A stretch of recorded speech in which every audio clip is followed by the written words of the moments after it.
오늘은 사사기 2장 10절 한 절을 중심으로 해서 말씀을 좀 보겠는데요. 이 사사기 2장 10절은 사실 사사기 전체를 관통한다고 해도 틀리지 않을 정도로 아주 중요한, 우리 몸으로 치면 척추 같은 본문입니다. 오늘 이 본문이 과연 이 시대를 살아낼 여러분들에게 어떤 메시지를 줄까 우리가 보도록 하겠습니다. 제가 한 번 더 읽죠, 본문을. 그 세대의 사람도 다 그 조상들에게로 돌아갔고 그 후에 일어난 다른 세대는 여호와를 알지 못하며 여호와께서 이스라엘을 위하여 행하신 일도 알지 못하였더라. 아멘. 자, 여러분, 오늘 2장 10절에는 주목해야 될 원근법이 있습니다. 그러니까 카메라를 이렇게 들고 뭘 찍다가 갑자기 렌즈 초점을 뒤로 쭉 빼요. 그러면 타켓으로 한 사물이 더 자세히 보이겠습니까? 더 넓게 보이겠습니까? 더 넓게 보이겠죠? 네. 그러니까 역사의 시간표를 갑자기 줌을 쭉 뒤로 뺍니다. 왜냐하면 10절을 다시 보세요. 그 세대의 사람도 다 그 조상들에게로 어떻게 됐다고 되어 있죠? 돌아갔고. 그러니까 과거의 시간을 갑자기 소환합니다. 그러니까 오늘 본문은 이 본문 자체도 당연히 의미가 있겠으나 이거를 과거의 맥락에서부터 보겠다는 의도입니다. 그래서 우리가 어떤 맥락을 도대체 살펴보고자 하는 걸까? 2장 6절을 한번 볼까요? 자, 자막을 보세요. 자막을. 오늘 전례 없는 그 친절한 자막이 잘 준비되어 있으니까 전면만 집중하시면 설교 듣기에 훨씬 수월할 겁니다. 칼라까지 넣었어요. 자, 전에 과거의 시제죠. 여호수아가 백성을 보내매 이스라엘 자손이 각기 그들의 기업으로 가서 땅을 차지하였고, 이게 도대체 언제적 시간표를 얘기하는 걸까? 우리 전에 여호수아가 이랬죠. 그러면 24장을 여호수아서를 좀 띄워주실까요? 백성을 보내어 각기 기업으로 돌아가게 하였더라. 즉 여호수아가 임종을 얼마 안 남겨놓고 백성들을 소환해서 이제 나는 가지만 이 땅에 우리를 들여보내신 하나님의 원래의 가나안 정복이라는 목적을 너희들은 받은 땅으로 다시 돌아가서 그 남은 과업을 성취해라. 그러니까 미래에 대한 전망과 하나님의 약속을 상기시키면서 부탁한 내용이에요. 자, 그런 차원에서 2장 6절을 다시 한번 보자고요. 전에 여호수아가 백성을 보내매 이스라엘 자손이 각기 그들의 기업으로 가서 땅을 어떻게 했다고 되어 있죠? 차지하였다라고 되어 있어요. 자, 그런데 7절을 한번 보십시다. 백성이 여호수아가 사는 날 동안과 여호수아 뒤에 생존한 장로들 곧 여호와께서 이스라엘을 위하여 행하신 모든 큰 일을 본 자들이 사는 날 동안에 누구를 섬겼더라? 자, 앞뒤 다 빼고 붉은 글씨만 주목해 보시면 여호수아가 사는 날 동안 누구를 섬겼더라? 그러니까 이거를 평면적으로 이해를 하면 안 되겠죠. 아, 여호수아가 생존해 있을 때는 신앙들이 참 좋았나 보다. 예, 그게 맞죠. 그런데 다른 측면으로 이해를 하자면 무슨 뜻이 됩니까?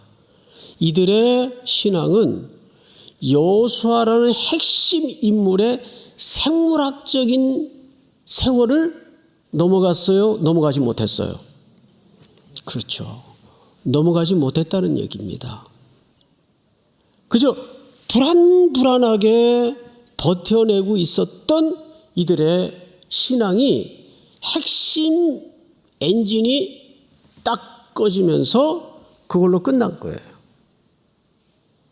그러니까 생물학적인 신앙의 계승으로서 이어가지를 못하고 물리적으로 거기서 끝난 거예요.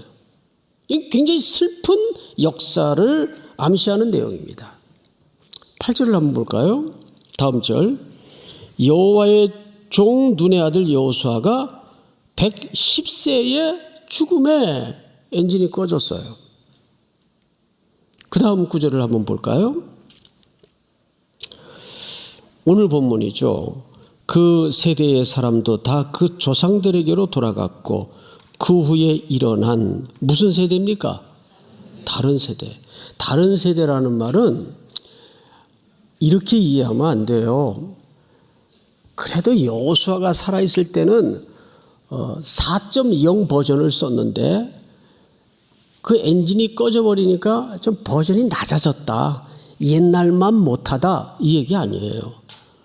이걸 좀 제가 거칠게 확 와닿게 표현을 하자면 그 후에 일어난 다른 세대라는 말은 무슨 뜻인가 하면 다른 종자가 자라더라. 완전히 다른 종자가 변이 정도 아니에요. 완전히 다른 종자가 자라더라. 근데 그 종자를 두 가지로 설명했어요. 하나님을 알지 못해요. 그분이 누구셔? 그다음에 당연히 그러니까 그분이 행하신 일도 모르는 거죠. 이런 사태가 벌어지고 말았어요. 그래서 우리는 첫 번째 여러분들과 함께 고민해야 될 것은 이런 붕괴가 왜 오게 됐는가 해부를 좀 해봐야 돼요. 어쩌다가 이스라엘 공동체에 오늘 식으로 얘기하면 우리 신앙 공동체에 이러한 붕괴가 시작이 되었을까? 그래서 우리가 사사기 2장 1절을 좀 보십시다. 1절. 여호와의 사자가 길갈에서부터 보김으로 올라와 말하되 내가 너희를 애굽에서 올라오게 하여 내가 너희의 조상들에게 맹세한 땅으로 들어가게 하였으며 또 내가 이르기를 내가 너희와 함께 한 언약을 영원히 어기지 아니하리니. 하나님이 스스로 백성들에게 하신 약속이에요. 나는 너희들에게 한 번도 고개를 돌린 적도 없고 외면한 적도 없다. 그리고 반드시 내가 너희를 출애굽에서 건져낼 때 한 약속을 끝까지 지킬 것이다. 누구의 성실을 걸고 약속한 거죠? 하나님의 성실하심을 걸고 약속하신 겁니다. 다음 절. 여러분 다 같이 시작. 너희는 이 땅의 주민과 언약을 맺지 말며 그들의 재산들을 헐라하였거늘 너희가 내 목소리를 듣지 아니하였으니 어찌하여 그리하였느냐. 그럼에도 불구하고 하나님은 하나님의 성실하심을 걸고 그들에게 약속하시고 또 약속하시고 기억나지 않을까 봐 또 일러주시고 하셨는데도 불구하고 그들은 언약을 맺지 말라 그랬는데 언약을 덜커덕 맺고 모든 가나안 문화에 젖어들어서 신상을 그대로 유지하고 있고 제단을 헐지 않았어요. 이 제단은 무슨 제단이에요? 우상 숭배의 제단이거든요. 듣지 아니하였으니 어찌하여 그리하였느냐? 하나님이 고발을 하는 겁니다. 3절. 그러므로 내가 또 말하기를 내가 그들을 너희 앞에서 쫓아내지 아니하리니 그들이 너희 옆구리에 뭐가 될 것이라? 가시가 될 것이며 그들의 신들이 너희에게 올무가 되리라 하였노라. 가시가 되게 하겠고 올무가 되게 하겠대요. 뭘로? 즉 그들이 하나님의 언약을 저버린 결과로 가시가 될 것이고 올무가 될 것이라고 고발합니다. 다음 절. 여호와의 사자가 이스라엘 모든 자손에게 이 말씀을 이르매 백성이 소리를 높여 뭐 했어요? 울었어요. 울었어. 이 복임이라는 말이 그래서 무슨 뜻인가 하면 우는 자들. 얼마나 많이 울었으면 눈물로 홍수를 이루은 것 같아요. 그러니까 그 지명이 바뀔 정도로 많이 울었어요. 게다가 5절을 보시면 이런 표현이 있어요. 우리 한번 같이 읽어볼까요? 시작. 그러므로 그곳을 이름하여 복음이라 하고 그들이 거기서 여호와께 제사를 드렸더라. 울었고 지명이 바뀔 정도로 울었고 거기서 여호와께 뭘 드렸다고 되어 있죠? 제사를 드렸어요. 그런데 그들의 삶은 돌아보니까 전혀 달라진 게 없어요. 여러분, 운 게 회개한 게 아니에요. 울었다고 그 정서적 카타르시스는 되었을 망정 내가 눈물을 흘리고 울었다고 그게 회개가 아니에요. 회개라는 것은 가던 길에서 돌아서 원래의 자리로 돌아가는 게 회개입니다. 근데 정서적 풀이를 한다고 자기가 회개했다고 속는 사람들이 많아요. 그래서 신앙의 감정이라는 것은 조심해서 들여다봐야지 스스로 속기가 쉬워요.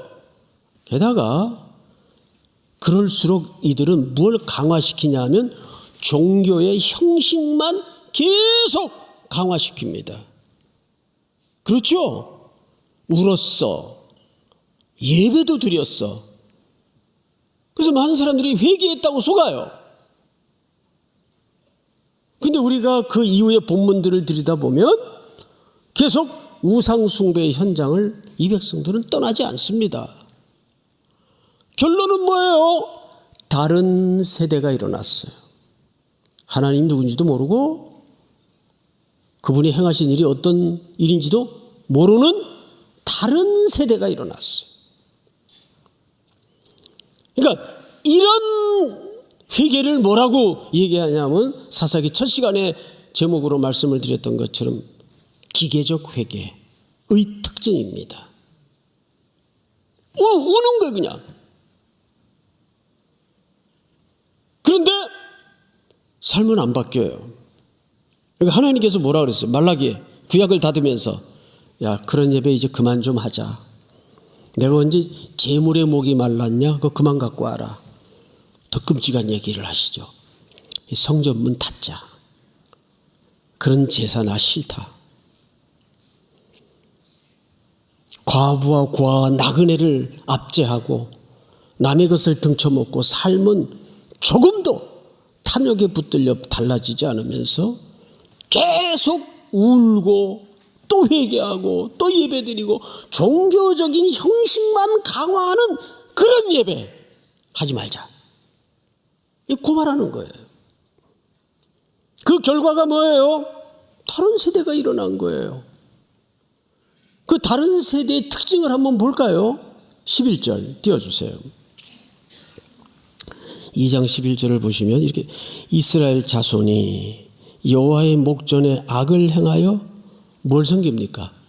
바알들을 섬기며 이스라엘의 풍요의 신이요 다산의 신인 대표 신이에요. 저기 그 가나안 문화에 애굽 땅에서 그들을 인도하여 내신 그들의 조상들의 하나님 여호와를 어쩌고 버리고 그러니까 하나님 누군지 몰라요. 버리고 다른 신들 곧 그들의 주위에 있는 백성의 신들을 따라 그들에게 절하여 여호와를 진노하게 하시게 하였으되 13절 다 같이 시작. 곧 그들이 여호와를 버리고 바알과 아스타롯을 섬겼으므로. 네, 이것이 다른 세대들의 특징이에요. 자, 그러면 멈추어 서서 우리가 같이 고민해야 될, 생각해야 될 과제가 있습니다. 뭐냐 하면 이 다른 세대들은 갑자기 일어났을까요? 이랬을까요? 이제 뭐 여호수아도 죽고 우리 아버지 시대도 갔으니까 이참에 우리도 한번 신도 한번 세대교체 해보자. 신도 좀 바꾸자. 그랬을까요? 아닙니다.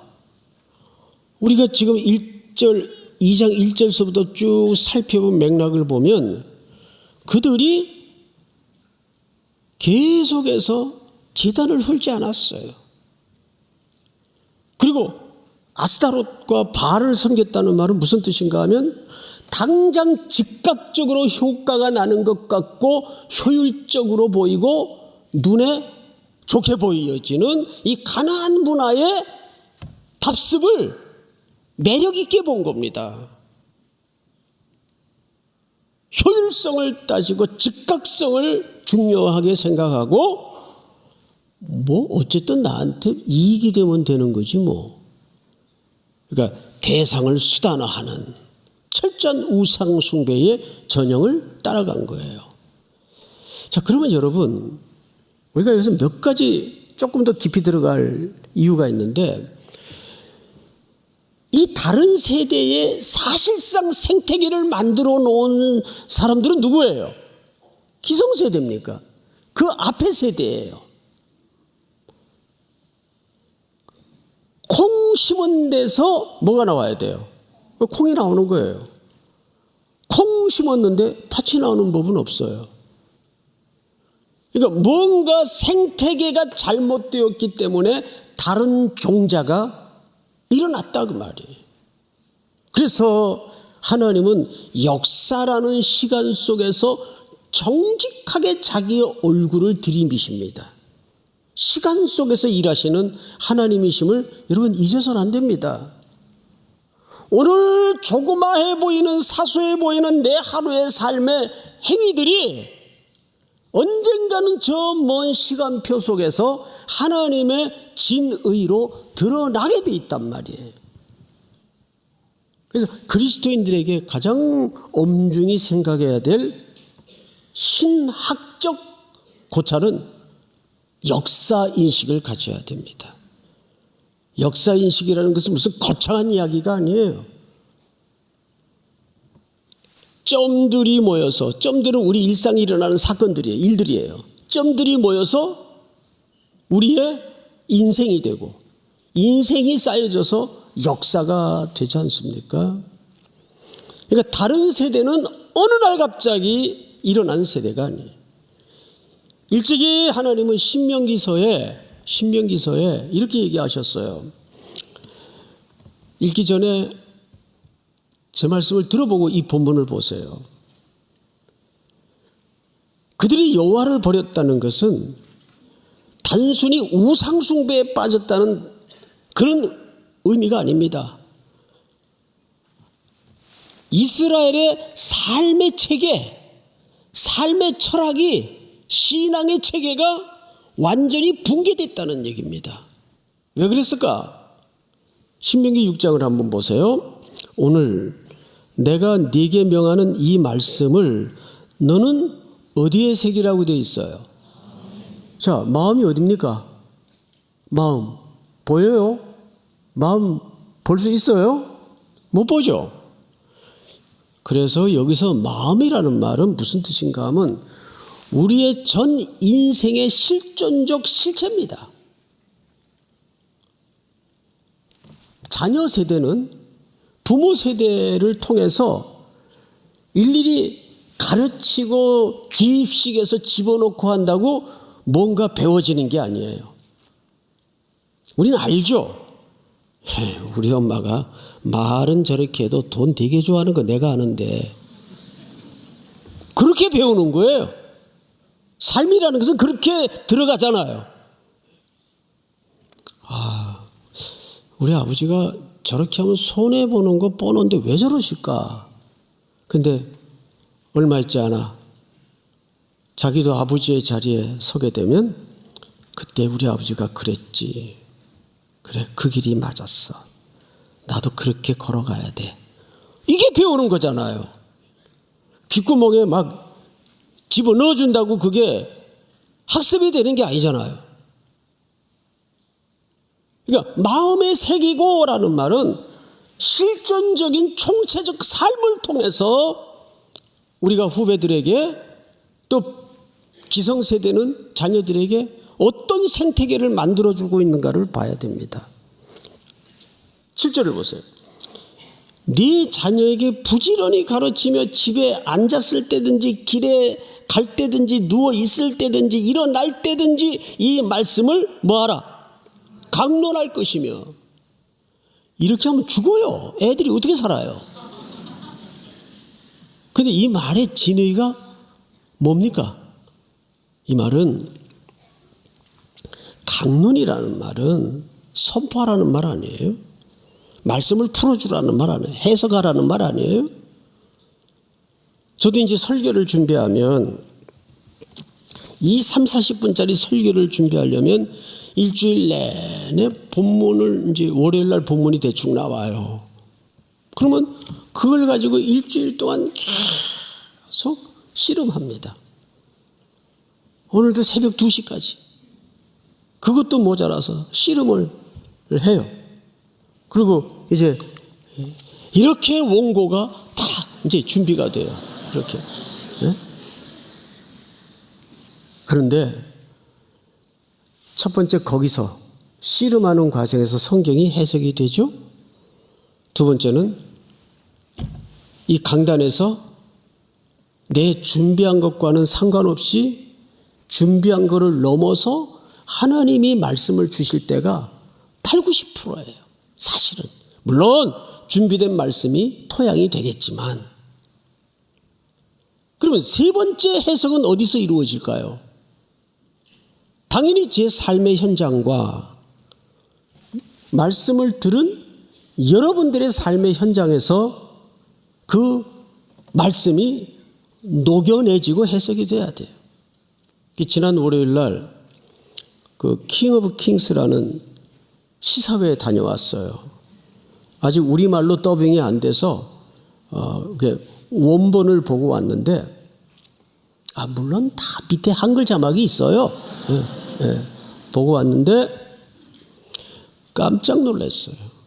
애니메이션에 그런 신학적 고찰을 담아낼 줄은 전혀 몰랐습니다. 거기 이제 이런 장면이 나와요. 어린애가 십자가 지고 가시는 예수님 뒤를 그 월터라는 어린아이가 따라가요. 뭐 예수님이 쓰러지고 또 십자가를 질질 끌고 또 쓰러지고 하니까 이런 그릇에다가 예수님 좀 목을 축이도록 하려고 이 그릇을 들고 가다가 얘가 돌부리에 걸려 넘어져요.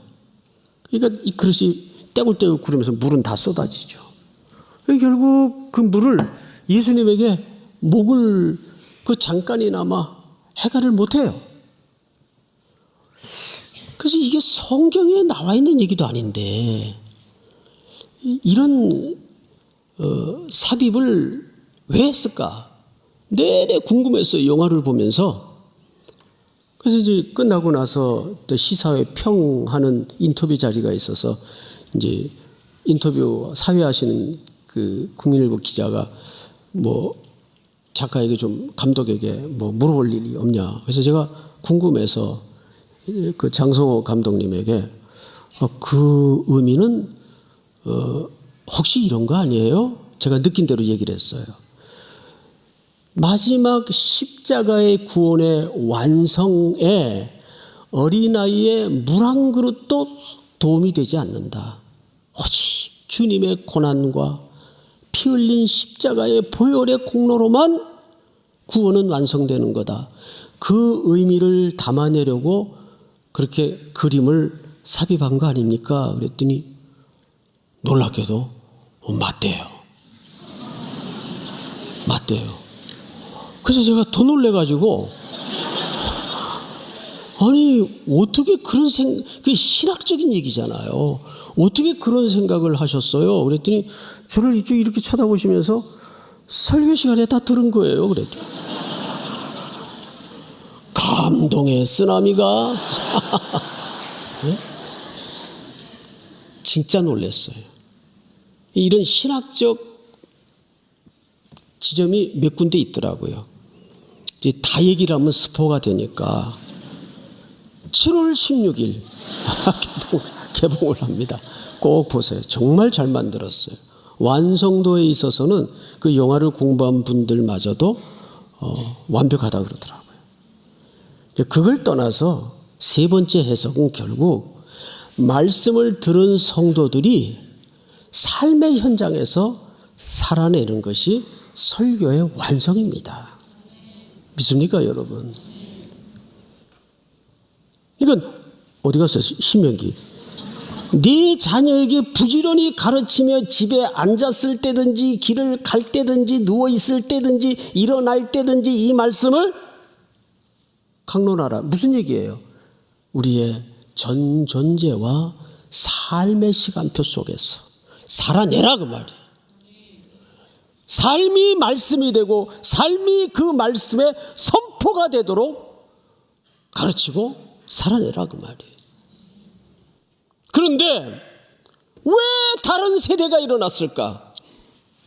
부끄럽지만 기성세대가 그런 토양을 안 만들었다는 얘기예요.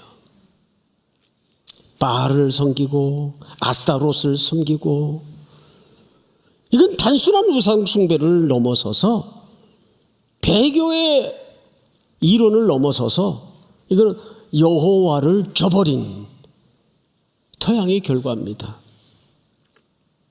자, 그렇다면 마지막으로 우리가 고민해야 될 지점이 뭐냐면, 자, 8절을 한번 읽어볼까요?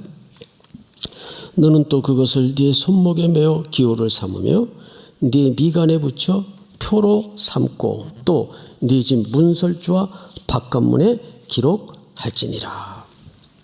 여러분, 세 가지를 좀 같이 기도 제목 겸 결론을 맺었으면 좋겠습니다. 우리는 성공의 기준을 그리스도인들만이라도 바꿔야 됩니다. 성공의 기준을 바꾸라. 2018년도에 인기리에 방영되었던 스카이캐슬 기억나실 거예요.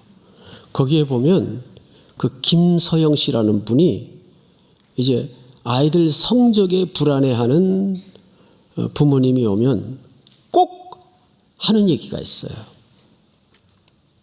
아무개 어머님, 저를 전적으로 믿어야 합니다. 아, 무서운 얘기죠? 왜? 부모는 지금 불안해요. 우리 아이들이 떠밀릴까 봐, 스카이캐슬에 들어가지 못할까 봐 불안해요. 서울대 들어가야 되고 분명히 또 의대를 들어가야 돼요. 그러니까 그 불안에 떨며 찾아오는 어머니들을 향해서 꼭 해주는 얘기가, 어머님, 전적으로 저를 믿으셔야 합니다. 이 말에 빨려 들어가는 거예요. 누굴 믿어요? 도대체 이 흔들리는 세상에 학원 원장을 믿어요? 아닙니다. 유명한 얘기가 있죠. 하도 엄마가 서울대 의대 혈통을 따지니까 악착같이 공부해 서울대 들어가 합격했어요. 그리고 떨어져서 죽어요. 이게 최고의 복수라는 거예요. 만든 얘기겠지만 비슷한 이야기들이 그 드라마에서 나와요. 엄마 이거 원했지? 나 합격했어. 그러니까 이게 사실은 죽음을 얘기하는 게 아니라 뭘 얘기하고 싶은 건가 하면, 그렇게 엄마의 통제와 엄마의 욕망을 대리하는 욕망의 폭력 속에 공부했던 애들이 성취를 이룬 다음에 결과는 그 아이가 이미 죽은 아이라 그 말이에요. 모든 영역에서. 그 얘기를 하는 거예요. 우리 청년들이 생각하는 성공의 지표, 성공의 기준은 뭡니까? 연봉 좀 낮으면 어때요? 내가 근무하는 회사가 이름이 좀 없으면 어때요? 어디서나 누구 앞에서나 당당하게 내가 하나님의 자녀로 크리스찬으로서 떳떳하게 얘기를 하고 행복하고, 그 청년을 볼 때마다 상사들이 뜨끔거릴 정도로 그 현장에서 살아낼 때 그게 성공이에요. 누리고 내가 누구보다 많이 가져야 성공이라는 방식은 세상이 가르쳐주는 쥐판 공식입니다. 예수, 그분 앞에 그분에게서 떨어지지 않는 것이 성공이에요. 믿습니까? 두 번째 우리가 바꿔야 될 지표가 뭐냐면, 무엇을 얼마나 가졌느냐가 중요한 게 아니라 내가 무엇을 위해서 쓰임받고 사용될 것인가. 먹든지 마시든지 주의 영광을 위해서 하라. 하나님, 제가 감당하고 있는 인생의 한 몫은 세상 사람들이 볼 때는 참 초라하게 보일지라도 이 작게 보이는 이것을 통해서 주님께 영광을 돌리고 싶습니다. 성공한 거예요. 그래서 무엇을 가졌냐가 중요한 게 아니에요. 우리 그라운드 3일을 하나님이 주셨어요.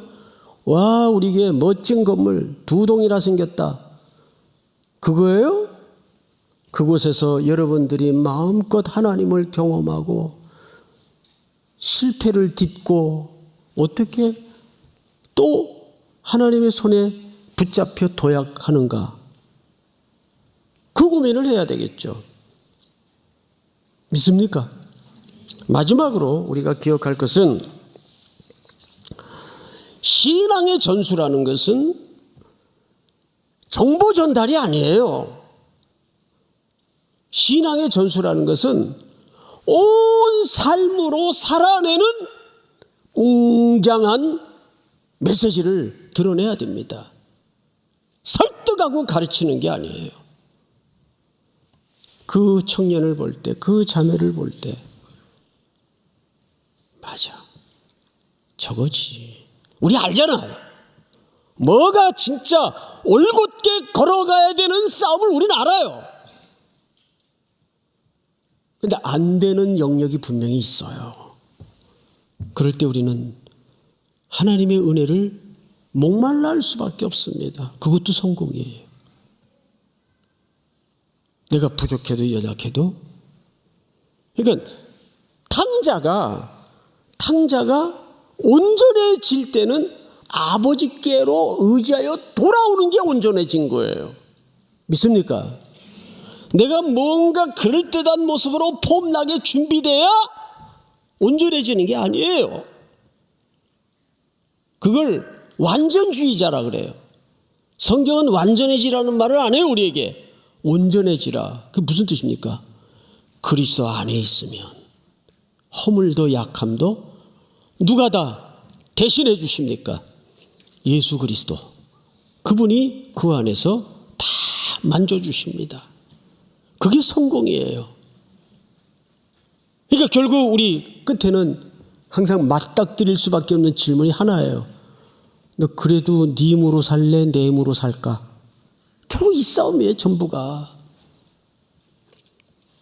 사랑하는 우리 사부에 함께한 성도 여러분, 청년 여러분, 오늘 주신 말씀, 여러분들은 다른 세대가 아니라 다음 세대로 이 시대에 잘 은혜로 준비되는 신실한 복덩어리 될 수 있기를, 축복의 통로가 될 수 있기를 축복합니다.